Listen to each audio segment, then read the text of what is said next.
আমরা আরো তাদেরকে মনে করে দিতে চাই মুতার যুদ্ধের ঘটনা। মুতার যুদ্ধে মাত্র 3000 সৈন্য ছিল মুসলমানদের। কয় হাজার?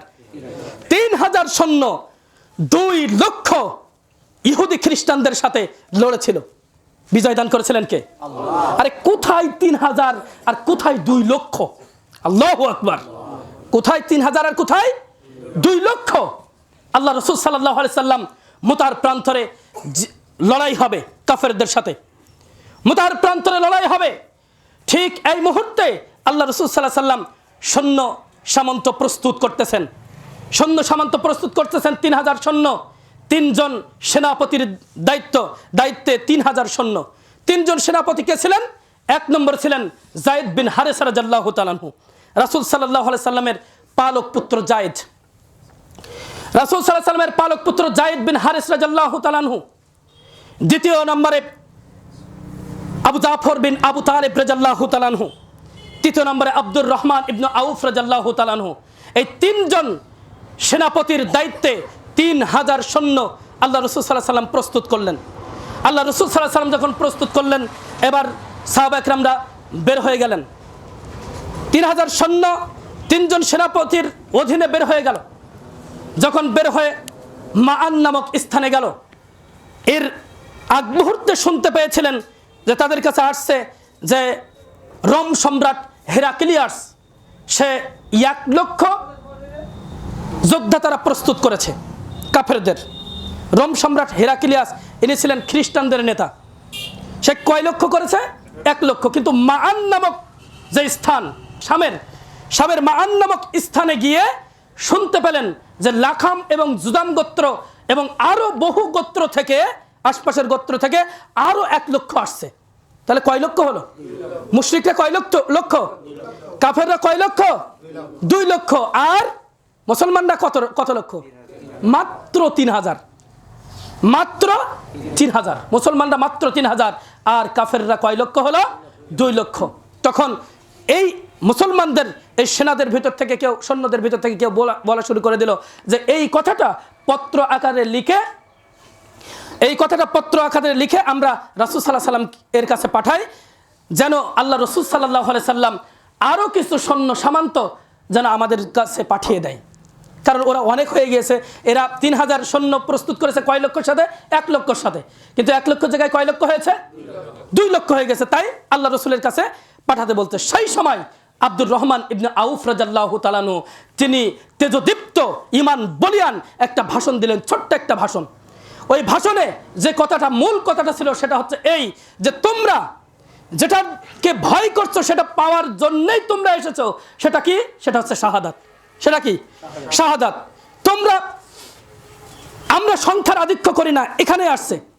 আমরা সংখ্যার আধিক্য করি না, আমরা অস্ত্রের আধিক্য করি না, আমরা জনশক্তির আধিক্য করি না। আমাদের যেটা আছে সেটা হচ্ছে কে? আল্লাহ এবং ঈমান। আমাদের যেটা আছে ঈমান এবং কে আছে? আল্লাহ। এভাবে করে কথা বলল, একটা ভাষণ দিল, আর সাথে সাথে শেষ পর্যায়ে বলল যে হয় 2টা আমাদের জন্য সুসংবাদ আছে, 2টা সুসংবাদ তোমরা গ্রহণ করো। 2টা সুসংবাদ কি? 1 নম্বর হচ্ছে হয় বিজয়, 2 নম্বর না হয় শাহাদাত। সুবহানাল্লাহ বলবেন না? এই কথা শুনে ওই যারা আল্লাহ রাসূল সাল্লাল্লাহু আলাইহি সাল্লামের কাছে পত্র লিখতে চাইছিল, তারাই বলছে কদ ওয়াল্লাহি সাদাকতা ইয়া আব্দুর রহমান, আপনি ঠিক বলেছেন, আপনি সত্য কথা বলেছেন। কারণ আমাদের সামনে 2টা জিনিস প্রস্তুত আছে। 2টা জিনিস প্রস্তুত আছে, হয় বিজয় না হয় শাহাদাত আমাদের জন্য প্রস্তুত আছে। আমাদেরকে আপনারা নিয়ে চলুন। আল্লাহু আকবার। এবার চলতে লাগলো। চলতে চলতে বদর প্রান্তরে চলে গেল। বদর প্রান্তে গিয়ে লড়াই হলো। এই দিনের পরে 3 দিন পরে এই যুদ্ধটা শুরু হয়। কিন্তু আগের থেকে কি করেছে? ঈমানটা মজবুত করে নিয়েছে। বদর প্রান্তে গিয়ে লড়াই হচ্ছে। বদর প্রান্তে গিয়ে কাফের এবং মুসলমানের ভিতরে প্রচন্ড বেগে লড়াই চলছে। এমত অবস্থায় হঠাৎ করে সর্বপ্রথম যাকে সেনাপতি নিযুক্ত করেছিলেন কে? আল্লাহ রাসূল সাল্লাল্লাহু আলাইহি ওয়াসাল্লাম কাকে সর্বপ্রথম সেনাপতি নিযুক্ত করেছিলেন? ভালো করে শুনবেন ইনশাআল্লাহ। যায়েদ বিন হারেসা রাদিয়াল্লাহু তাআলা আনহু, তার পালক পুত্র। রাসূল সাল্লাল্লাহু আলাইহি ওয়াসাল্লামের পালক পুত্র কে? যায়েদ বিন হারেসা রাদিয়াল্লাহু তাআলা আনহু। যায়েদ বিন হারেসা রাদিয়াল্লাহু তাআলা আনহু তিনি যুদ্ধ করছেন যখন, লড়াই করছেন যখন, ঠিক ওই মুহূর্তে কাফেরদের একটা বর্ষা এসে তার গায়ে লাগলো। বর্ষা এসে লাগার সাথে সাথে যায়েদ বিন হারেসা রাদিয়াল্লাহু তাআলা আনহু ওখানেই লুটিয়ে পড়ে ওখানেই শহীদ হয়ে গেলেন। এরপরে এই ইসলামের ঝান্ডা তুলে নিলেন, ইসলামের ঝান্ডা তুলে নিলেন আবু জাফর রাদিয়াল্লাহু তাআলা আনহু। আবু জাফর বিন আবু তালিব রাদিয়াল্লাহু তাআলা আনহু ইসলামের ঝান্ডা তুলে নিলেন। শত্রুদের সাথে লড়াই করছেন, ঘোড়ায় চড়ে লড়াই করছেন, কিন্তু সে ঘোড়া থেকে লাফ দিলেন।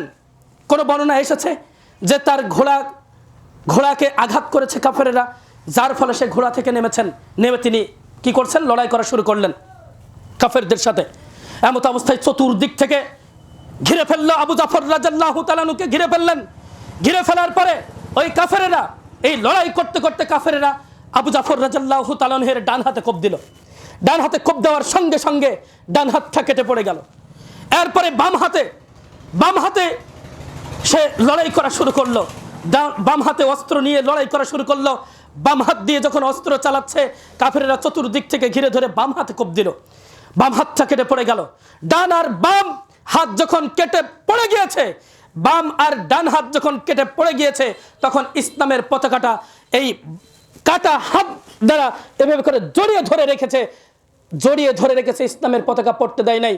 কোন তাফসীরের ভিতরে আসছে এভাবে করে, কোন সিরাতের ভিতরে এভাবে করে আসছে যে ওরা যখন ডান হাত কেটে গেল, বাম হাত কেটে গেল, তখন তার ডান পা কাটলো, বাম পা কাটলো। এত পরিমাণ তার বুকে আঘাত করেছিল, তার দেহে আঘাত করেছিল, 90টি ক্ষতচিহ্ন তার গায়ে পাওয়া গিয়েছিল। কি পরিমাণ তার আঘাত করেছিল। লাস্ট পর্যায়ে তারা কি করেছিল? লাস্ট পর্যায়ে তার গলার উপরে কোপ দেয়। গলার উপরে কোপ দেওয়ার সাথে সাথে তার ধড়টা আলাদা হয়ে যায়, কিন্তু ইসলামের পতাকাটা কামড়িয়ে ধরে উঁচু করে রেখে দিয়েছিল। আল্লাহু আকবার। ইসলামের পতাকাটা কি করেছিল? কামড়িয়ে ধরে উঁচু করে রেখেছিল। ওই দেহ থেকে আলাদা হওয়া কি? মাথা। আল্লাহু আকবার। এরপরে আসলেন আব্দুর রহমান ইবনে আউফ রাদিয়াল্লাহু তাআলা আনহু। আব্দুর রহমান ইবনে আউফ রাদিয়াল্লাহু তাআলা আসলেন। আসার পরে আব্দুর রহমান ইবনে আউফ রাদিয়াল্লাহু তাআলা আনহু তিনি ইসলামের ঝান্ডা তুলে নিলেন। ইসলামের ঝান্ডা তুলে নিয়ে তিনি বীর বিক্রমের তিনি লড়াই করতেছেন কাফেরদের সাথে।